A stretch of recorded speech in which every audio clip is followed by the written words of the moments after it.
तुम्ही सगळे मजेत असाल आणि मजेतच असायला पाहिजे। तर आता वाजले आहे सकाळचे 11:15 आणि जस्ट आम्ही आता चेकआउट करतोय। सो तीन रूम घेतलेले आम्ही, तो सगळे रिकामे केलेले आहेत आणि आता आम्ही एका रूमसाठी फक्त त्यांना रिक्वेस्ट केली की आम्हाला बॅग वगैरे ठेवायला जागा द्या। सो आम्ही सगळे रेडी झालेलो आहोत। आता फक्त मुलांना बीचवरती खेळायची मजा थोडीशी करायची आहे, मातीमध्ये वगैरे खेळायचं, थोडीशी स्ट्रीट शॉपिंग आम्ही करणार आहोत। तर बघूया कसं होतं आहे पुढे। आणि आमची 5:30ची ट्रेन आहे मडगाव स्टेशनवरून, सो त्यासाठीच आम्ही आता सगळं रेडीमध्येच निघालेलो आहोत। फक्त मुलांना बीचवरून घेऊन मग आम्ही 3 वाजता आम्ही स्टेशनला जायला निघणार आहोत। सो चला आता निघूया सगळे। हो ही कोमल हाय, इकडे आहेत, इकडे सोयांच्या बॅग।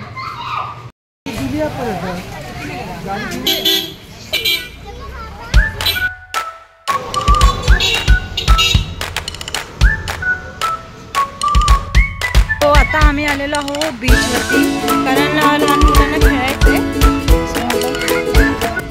बघ केवढा मोठा आहे बाबा बीच। हा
आणि इथे ना फोटोशूट आणि व्हिडिओ वगैरे चालू होते। तर पूजा आणि नवरीची गंमत चालू आहे।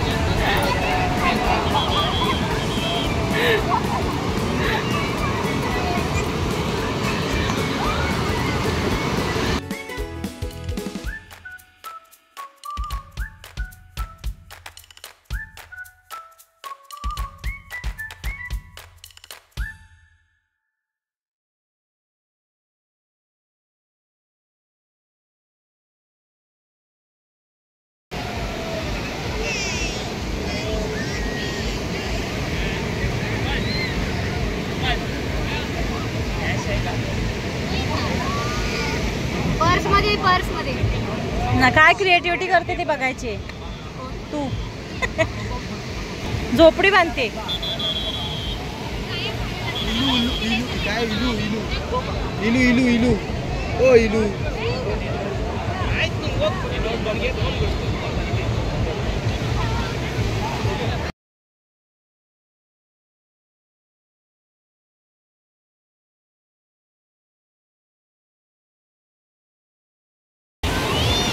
A few moments later. तर थोड्या वेळाने आम्ही निघालो तिथून आणि आता इथे शॉपिंगसाठी आलेलो आहोत। तर इथे सगळ्यांची आता शॉपिंग वगैरे चालू आहे आणि मग थोड्याच वेळामध्ये आपण स्टेशनला जायला निघणार आहोत।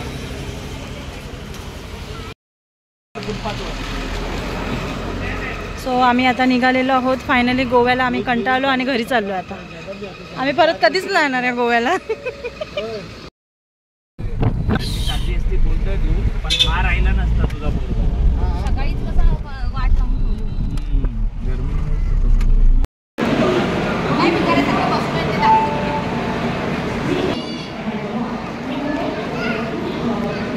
तर आमची ट्रेन 5:30ची होती, तर ती येणार आहे 8 वाजता।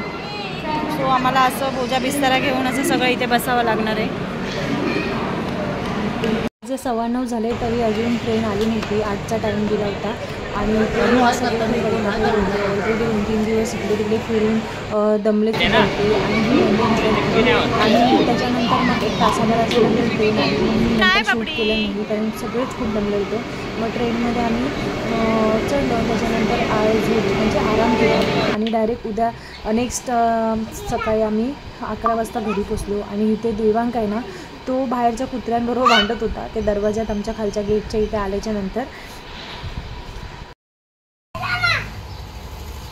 काय करतो? कोणाला?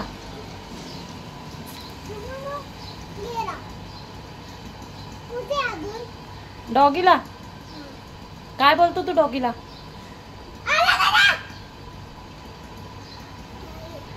तो कॅमेरा चालू केला की आमचं बोलणं बंद. छोटासा ब्लॉग होता. भेटूया मग नेक्स्ट ब्लॉगमध्ये. Till then bye, take care.